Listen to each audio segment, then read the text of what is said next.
Your Steve Jones Show podcast is loading now. The Steve Jones Show podcast is sponsored by Sunbury Motors, North 4th Street in Sunbury, and Sunbury Motors Kia, routes 11 and 15 in Hummel's Wharf.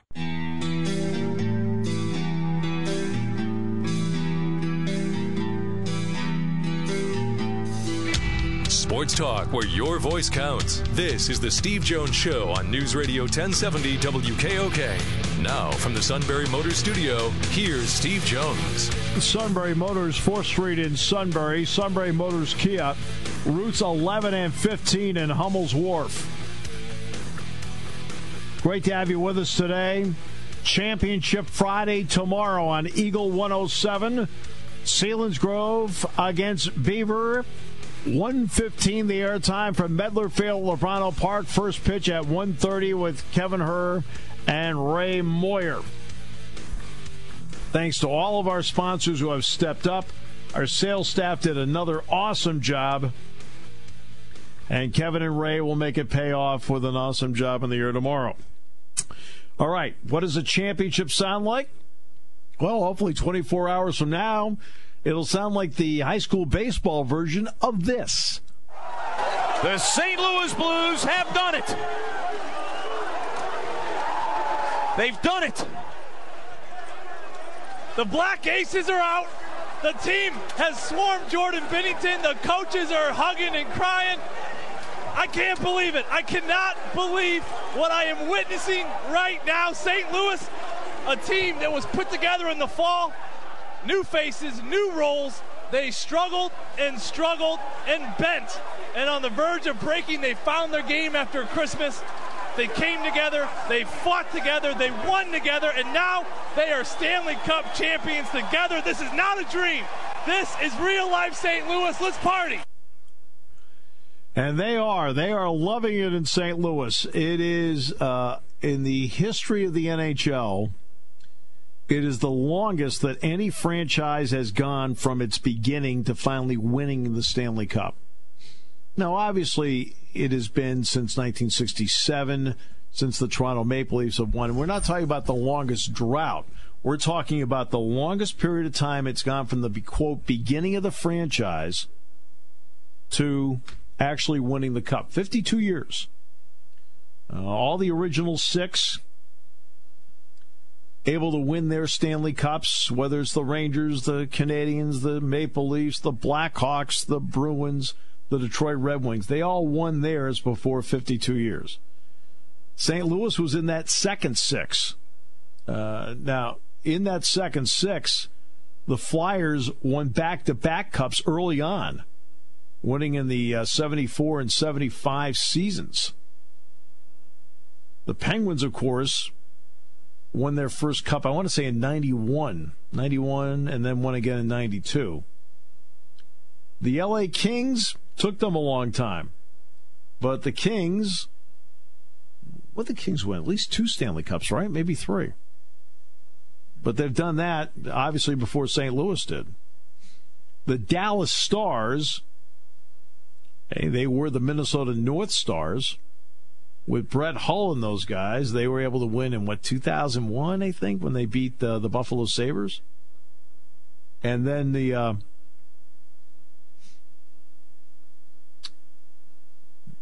Oakland Seals, essentially they disbanded. They moved to the California Golden Seals. They moved to Cleveland. Then they merged with the Minnesota North Stars, and it became the Dallas Stars.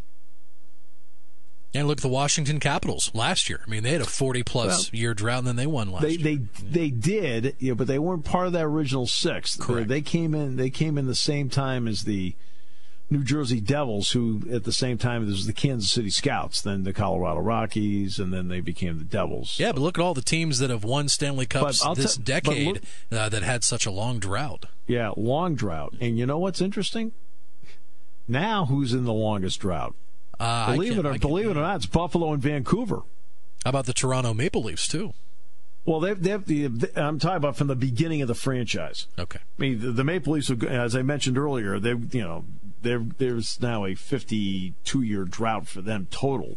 But from the beginning of the franchise, the Sabres and the Canucks both have made it to Stanley Cup Finals before, but have not won the Cup yet.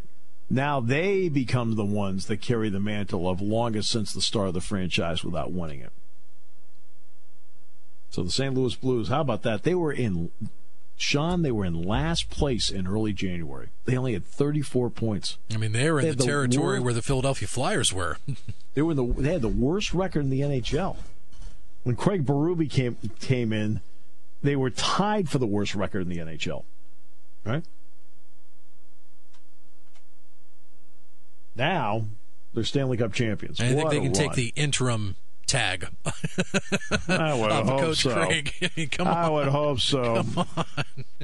I would think that, at one point, and NBC did it right. I mean, it's not like, but it's almost comical. You're like, he's the interim coach.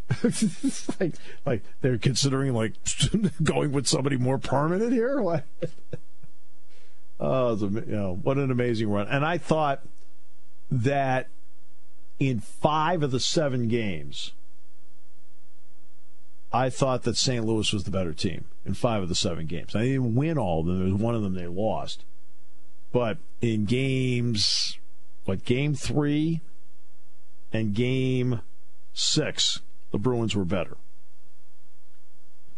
And you know what's interesting? St. Louis was 6-7 in the Stanley Cup playoffs at home. They were 10-3 on the road. How about that? You were reeling off a bunch of teams that where the drought continues, and you added Buffalo to that list. I mean, how fulfilling would that be down the road if the Pagulas will be able to hoist the cup? It really would be. And you know what? And those fans love hockey. How much? I saw the regional ratings in each of the last 2 years. Guess who's number 1? The last 2 years in local television ratings, the Buffalo Sabres. You want to talk about loving their team? They love their team. Whew.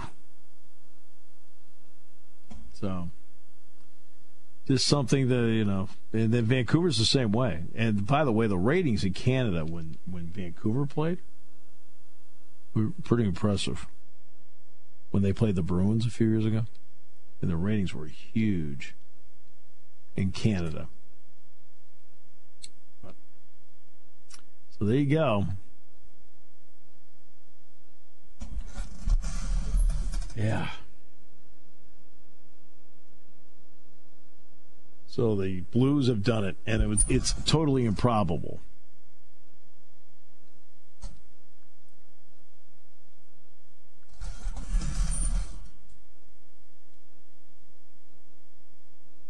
Really incredible.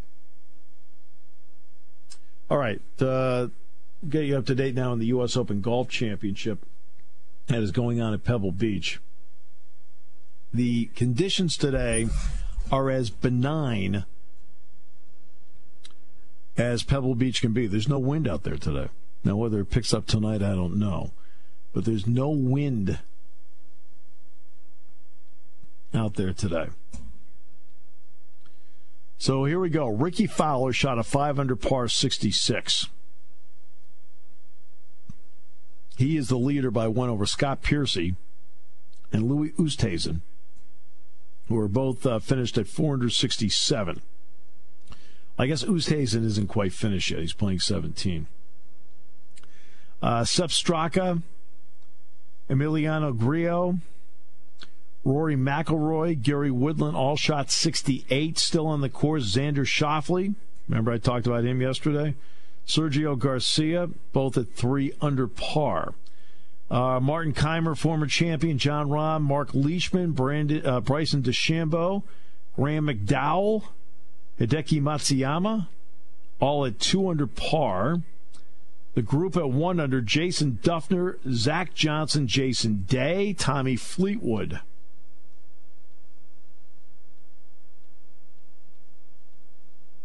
Phil Mickelson, by the way, 1 over 72 today. He missed an 18-inch putt for par. Yikes. That was one of his bogeys. Let me see what guess we can call up the Mickelson card here and take a look. I think I think he had 2 birdies all day. He aces the hole in Jim Nance's backyard last week, and then he's a 1.5 foot out. Yeah. Oh, that's. This is what he did. He birdied 14. See, he started in the back 9. He birdied 14, so he's 1 under. Then he bogeyed 16 even, makes the turn. Now 3's where he messed up. That's the one where he missed the tap in. And that put him at 1 over. Then he birdied 6.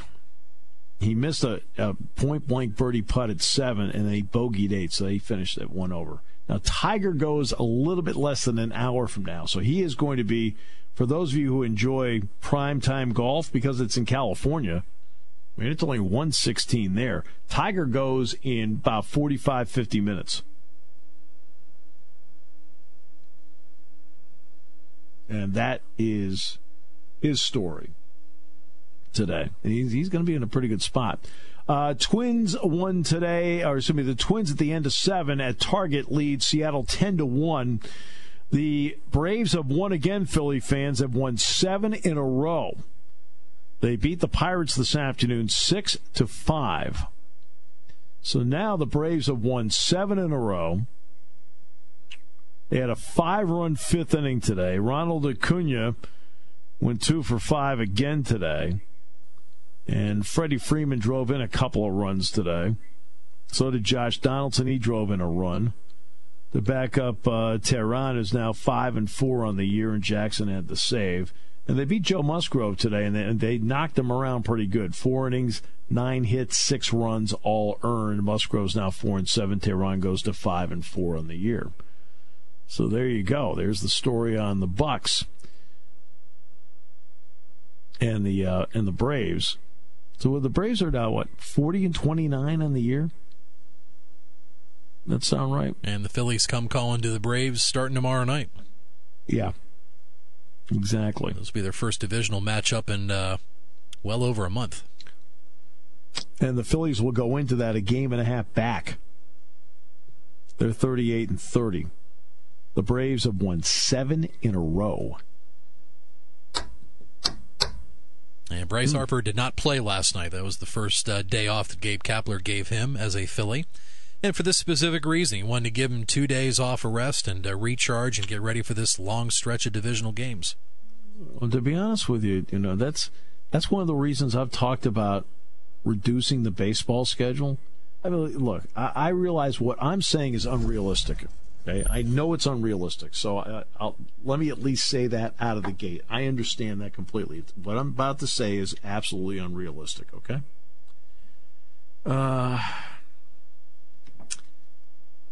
But less can be more. That's why when I'm hearing, for example, the NFL talk about an 18-game schedule,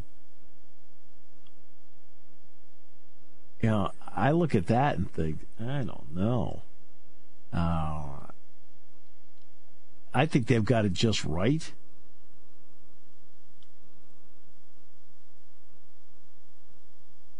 And now, I just think that I don't know. I think they've got it right by playing 16 games, not changing it. I think the fans like it that way. I think the same with the NFL playoff setup too. I mean, there's no reason to add any more teams.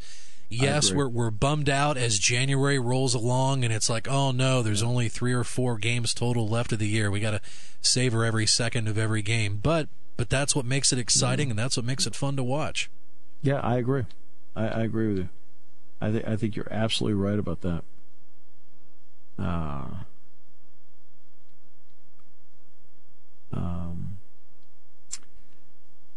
And I think when you start tinkering with that, like, we're so popular, we can give you more. I'm not so sure about that. So now let's talk about, this is pure ideology, and I've talked about this before. So, in other words, what I'm about to say I know is not realistic, okay? I'm just trying to be fair about it. I know what I'm saying is not realistic financially. And the reason it's not realistic is I know that the money involved The owners have to have the ability to make money. You got to sell tickets. What about your TV inventory? Because your TV inventory is less. Are you going to get less of a rights fee and blah, blah. You know what I'm talking about. But idealistically, what would be best for the sport? I think for the NHL, what's best for the NHL is 60 games. I think what's best for the NBA is 60 games. Then you get to the playoffs and whatever. You go from there, okay? Now, that's what I think is best, because I think now you can build in rest.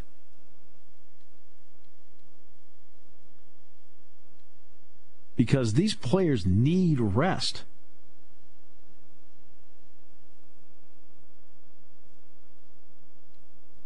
And I don't know. I don't think there's enough in there. Now let's get to baseball. I think baseball, if they played 132 games, I think that would be best. Now, I'm talking about knocking off 30 games. That's 15 home games. Now, if we were to pull, the Phillies management, what would it mean for them to lose? Well, especially this year with attendance up. Yeah, right. What would it mean to lose 15 home games? But I think we'd get a better product. You talk about Bryce Harper sitting out. Well, Gabe Kapler did the right thing. He can't be out there every single game. You could do that if you could DH him.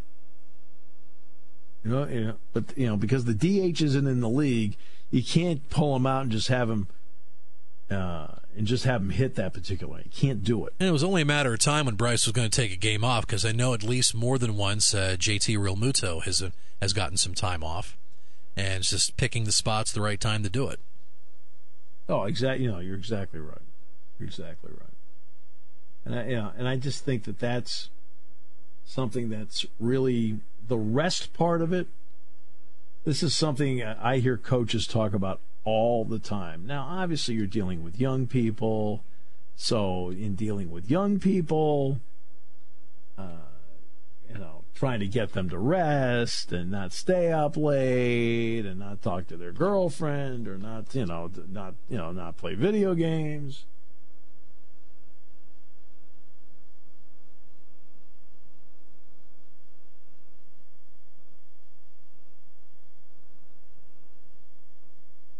Yeah, some guys, they love their Fortnite. But you know what I mean. And I'm sure. And I'm talking about I'm taking mine from a college perspective. I'm taking mine from the college perspective, okay?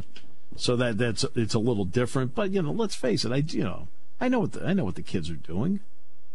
I'm around them, I'm around them enough, especially when they're on the road. So I know what's I mean, I'll tell you what Penn State basketball does. You know what they do? Okay, when they're on the road. Now, I don't know if they do this at home. That part I'm not sure about. But at home, night before the game, it's mandatory. They have to collect all the phones. It's mandatory.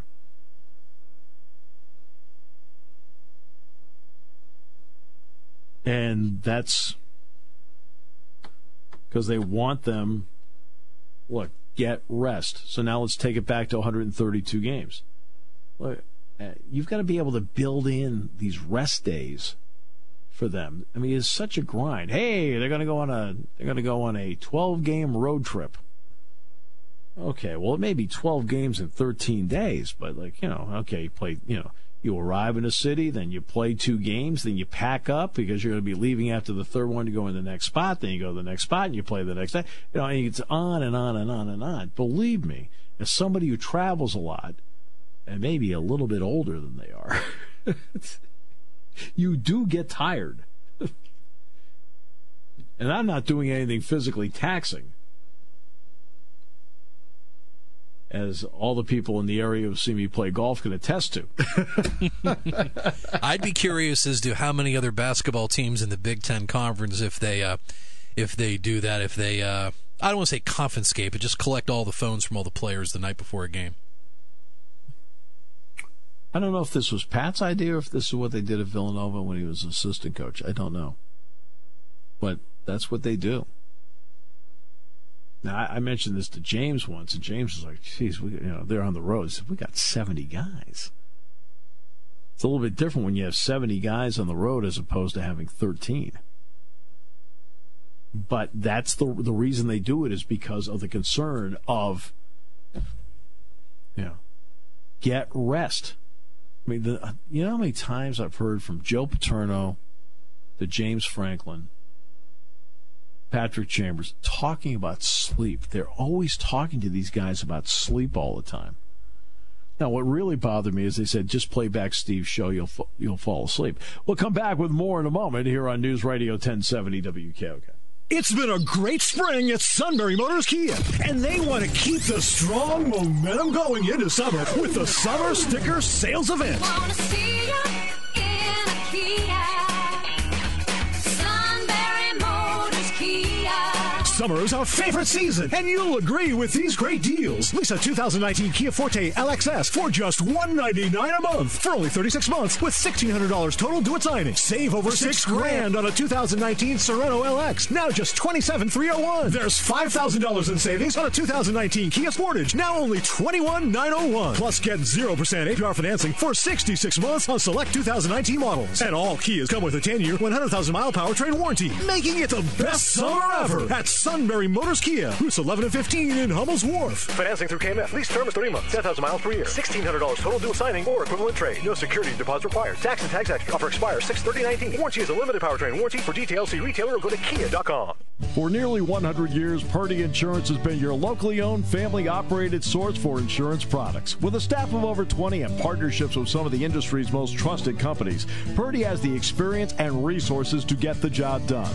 Whether you need personal, home, and auto, or complex business insurance solutions, Purdy will help you navigate through the process. Call today at 570-286-5855. Or better yet, stop in their Sunbury office to see what Purdy Insurance can do for you. Taking your calls at 800-795-9565. This is the Steve Jones Show on News Radio 1070 WKOK. Now from the Sunbury Motors Studio, here's Steve Jones. Sunbury Motors, 4th Street in Sunbury. Sunbury Motors Kia, routes 11 and 15 in Hummel's Wharf. Tomorrow on Eagle 107, it'll be Selinsgrove playing for the state championship.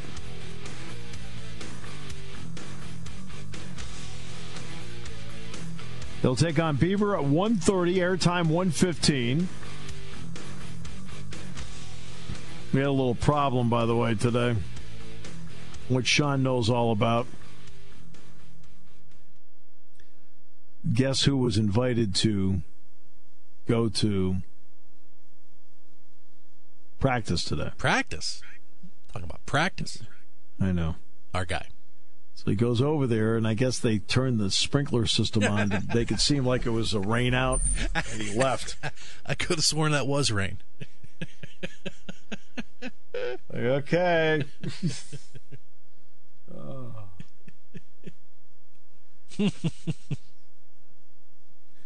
I'll tell you, some of these teams are clever.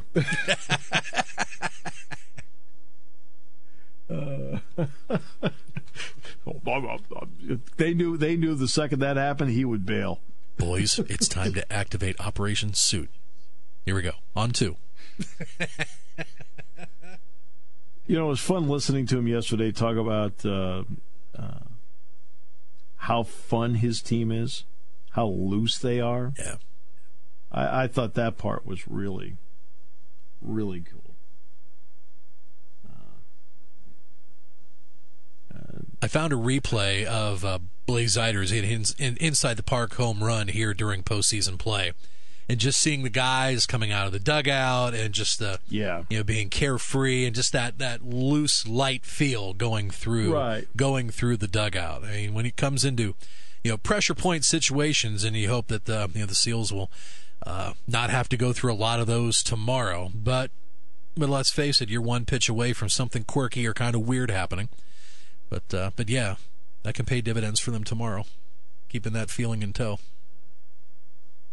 Oh, no question. Oh, I agree with you completely. No question about that. So, hey, look, this will be a lot of fun. 1:30 tomorrow, and again, the airtime is 1:15. I guess Suit's going to do his own pregame interview with the coach, I guess. But he said he didn't want to do it until after he listened to our interview yesterday, so he could ask the exact same questions. Yeah, bullet points. Bullet points. It's going to be verbatim. Glad we're here to inspire. Well, no, Brent's going to be sitting there going, geez, why am I wasting my time doing this? I already did this. I got a game to do, man. That'll be tomorrow. Looking forward to it. The goal is to have him here back on the show on Monday, so we'll shoot for that. I'll tell you, he was a fun person to talk to. I really enjoyed that very, very much yesterday. Very much. And he had kind of a loose feel, kind of him, for him too. But as he said, he's got to keep it in perspective and make sure the boys know the task at hand. And they will. Yeah. And they will. I mean, it's once the game starts, it is a game, and that's what you try to.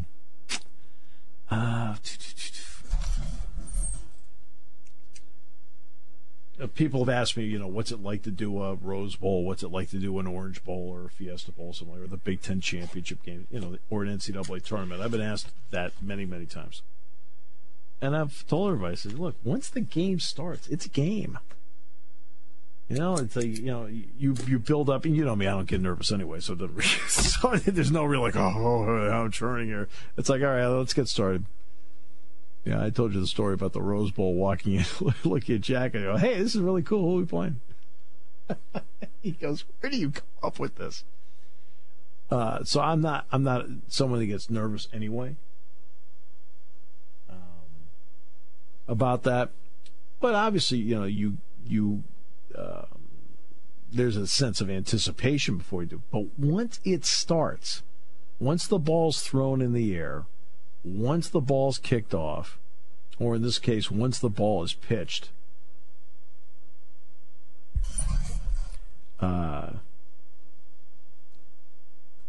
it's a game. And hopefully the players take it that way. Hey, once you start, it's a game.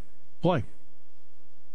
That's why I love sports so much. I mean, you got a team that's hoisting the Stanley Cup for the first time ever. You got a team tonight that has a chance to win their first NBA championship ever. And you got Selinsgrove tomorrow that wants to put a big, fat, happy red bow on a phenomenal season that those kids will never forget. That's just what makes it great.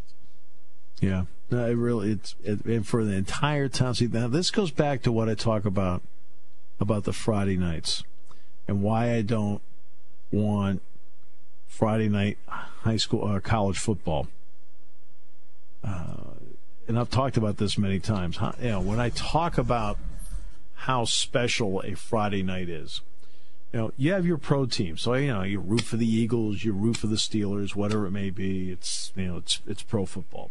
You get to college football, and like the entire state's rooting for or a good portion of the state's rooting for Penn State. And then you bottle it down to your hometown. I realize that over time, we've regionalized school districts. We've had to because of the population and cost effectiveness. I understand all that. All right. But still, it is your hometown. So let's just take Selinsgrove, for example. You might go to the Penn State game on Saturday. Maybe you have tickets, you want to go to the Link, or you go to Heinz Field on Sunday, whatever. But there's something about your hometown team, in this case it's Selinsgrove, representing your town, representing your area.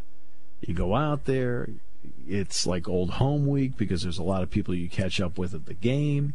You've got fans there that happen to be parents of members of the band, parents that are members of the color guard, parents who are members of the cheerleading squad, parents who are obviously parents of the players. And then there are those who just love going to see football, and they love the fact that when they go out there, and in this case, Selinsgrove, they've got that hometown name in front of it. It means something. It means a lot. There's a sense of community with it, a real feel of community and family. Well, now look at this with what's happening in baseball. And we're seeing it in Wingate over here that's close to State College in Baldigal area softball. They play tomorrow, too, for a state title. I guess they're playing against some real juggernaut tomorrow that's evidently been getting U.S. women's soccer team scores against some teams in softball. But all the signs in town, because it's your team. Hey, way to go. Good luck. Hey, bring home the championship. I mean, there's signs all over town, right? You go up and down. If you go up and down, 11 and 15, right? There's signs everywhere for Selinsgrove. And it's that hometown feeling where you boil it down from pro to college to your own backyard. And here's one of those your own backyard moments. I think it's phenomenal. I think this is one of the truly great things to happen. If they could somehow win it tomorrow, it's going to live with this area forever. Forever.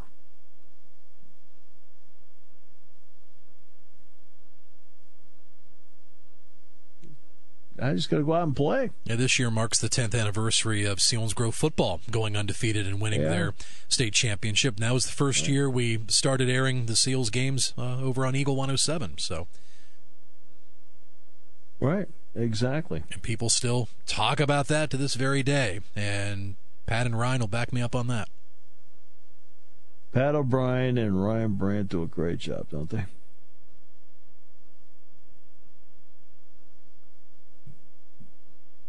They really do. They do a great job. It was funny, a little over a month ago when my nephew started his Little League baseball season. First night was the big news out of Berwick coming out as to who's going to be their next football coach. And we're all texting high school football and the first stuff about the on the first night of Little League. So they eat, sleep, and breathe it. Yeah. But look, I mean, it's and Zach Showers too. Can't leave our pal Zach out. No, Zach does a great job. He's awesome. Zach was on with us every Thursday, and we just think so highly of him. We'll make that happen again in the fall. So hey, Sunbury Motors game night for me. It's it's incomplete without his with his content and what he brings to the table too. No, agreed. Oh yeah, absolutely agreed. Yep, absolutely agreed. No getting around it. So we'll carry the game for you tomorrow. It's the fun and the anticipation of it. We're going to know 24 hours from now what the result is. We'll know 24 hours from now. And Kevin and Ray will have all the play-by-play in Eagle 107 starting at 1:15 with the pregame. 1:30 should be the first pitch, right around there.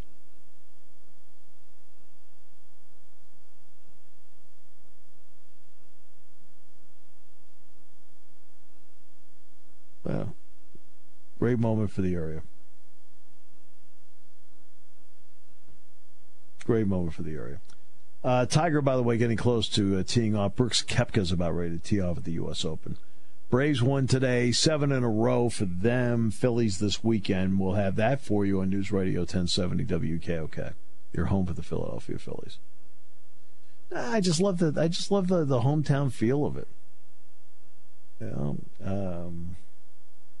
It's interesting because my hometown when I was growing up had 2 high schools in it.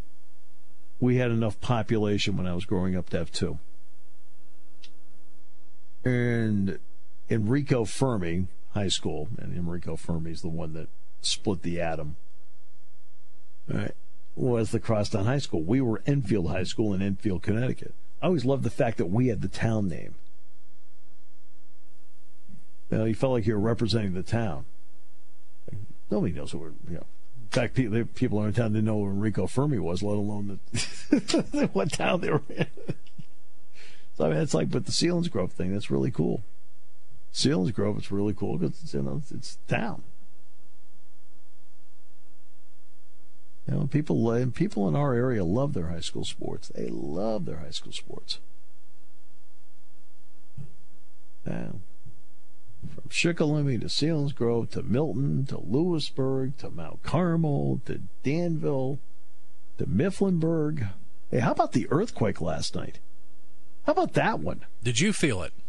Some portions of Center County did. No, I did not either. I've been around 4 earthquakes in my life. I've never felt one of them. I was in one in California, in San Francisco. We were staying in Berkeley, right? We had like a 4.8 earthquake or some number like that. We're like, okay. First thing I said to Mark Lawrence this morning, what were you doing in Mifflintown last night? Yeah. It was near Mifflintown. Yeah. It was 11 miles southwest of Mifflintown in Juniata County. It was a 3.4 earthquake. Didn't feel it.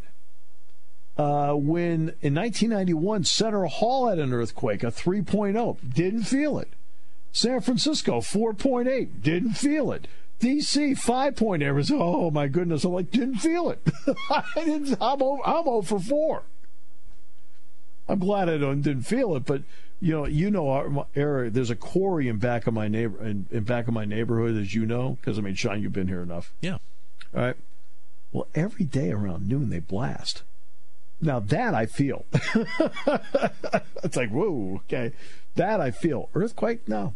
Now what it did do in 1991 when Center Hall got hit with a 3.0 earthquake. That's when geologists were telling us, well, a lot of people don't realize there's faults that run under central Pennsylvania. Now, it's not to the magnitude of the San Andreas fault, and I believe the largest fault in the country is actually St. Louis through Memphis. And New York City has a fault line that's rather significant, and obviously, as we found out a few years ago, D.C. does. But yeah, there are fault lines that run through central Pennsylvania. And so it was about 11 miles southwest of Mifflintown last night. They had the earthquake. 3.4.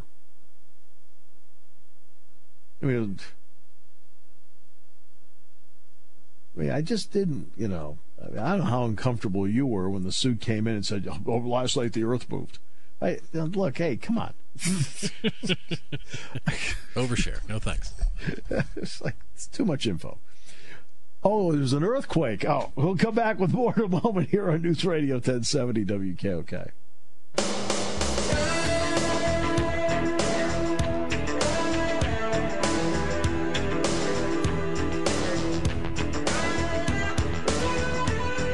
Okay, great to be with you.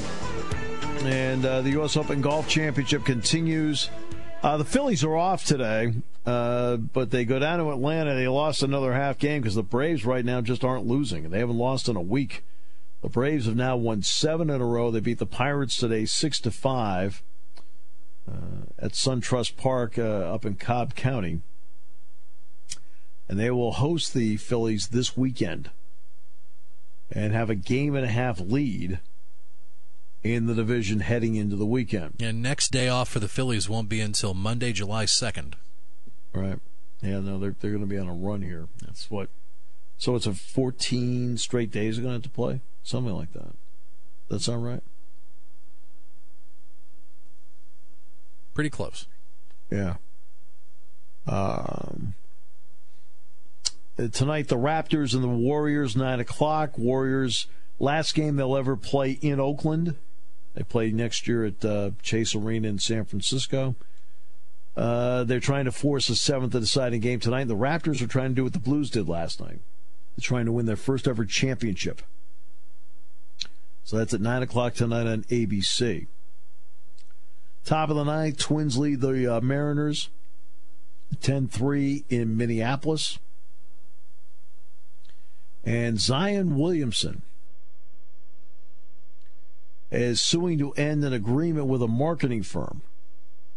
He wants to terminate an agreement he signed with a Florida marketing company, maintaining their deal was unlawful under North Carolina law. He signed a marketing deal with Gina Ford and Prime Sports on April 20th, 5 days after he declared for the NBA draft. The agreement included a clause that it could not be terminated for 5 years. Williamson's family told Ford and Prime Sports on May 31st that it was ending the agreement. That's not quite 5 years. The agency responded by saying that if Williamson terminated the deal, they would sue for damages in excess of $100 million. Williamson has since signed with CAA Sports for his contractual and marketing representation. According to the suit, the agreement was unlawful under North Carolina's Uniform Athlete Agents Act because Prime Sports is not certified by the NBA Players Association or a registered athlete agent in North Carolina or Florida. It seems like if that's the case, it's a pretty strong case. I mean, you do have to be registered. Jeffrey Klein, attorney for Williamson, told ESPN in a statement, Prime Sports' marketing actions toward Mr. Williamson blatantly violated the North Carolina statute specifically designed to protect student athletes. Mr. Williamson properly exercised his rights under the law to void his business dealings with Prime Sports Marketing. Prime Sports Marketing's continued threats against him made it necessary to file the lawsuit. The suit asked the court to declare the agreement void and bar Prime Sports from acting on Williamson's behalf. Well, for a guy that hasn't played a second in the NBA, he makes a lot of news. He makes a lot of news. See, oh boy. We always talk about youth and about a high school player going and playing pro ball. And look, they can play pro ball. R.J. Hampton just signed. He's going to play in the Australia Basketball League, actually in New Zealand. We've had guys play in China, Europe, instead of going to college, or the G League. That's started to happen. All right, and believe me, with the XFL does not have any rules on eligibility for the league. Remember, the NFL and the NFL Players Association have it negotiated in the collective bargaining agreement that you have to be out 3 years. The XFL doesn't have that. So now let's flip that back and bring it back to Zion Williamson.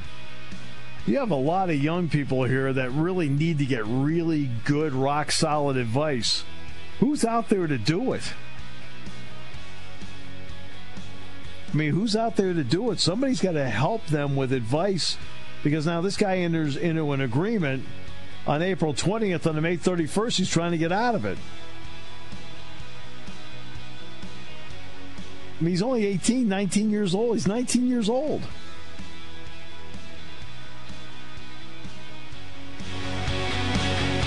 Your station for news, weather, business, and CBS Sports Radio. News Radio 1070 WKOK Sunbury and on WKOK.com.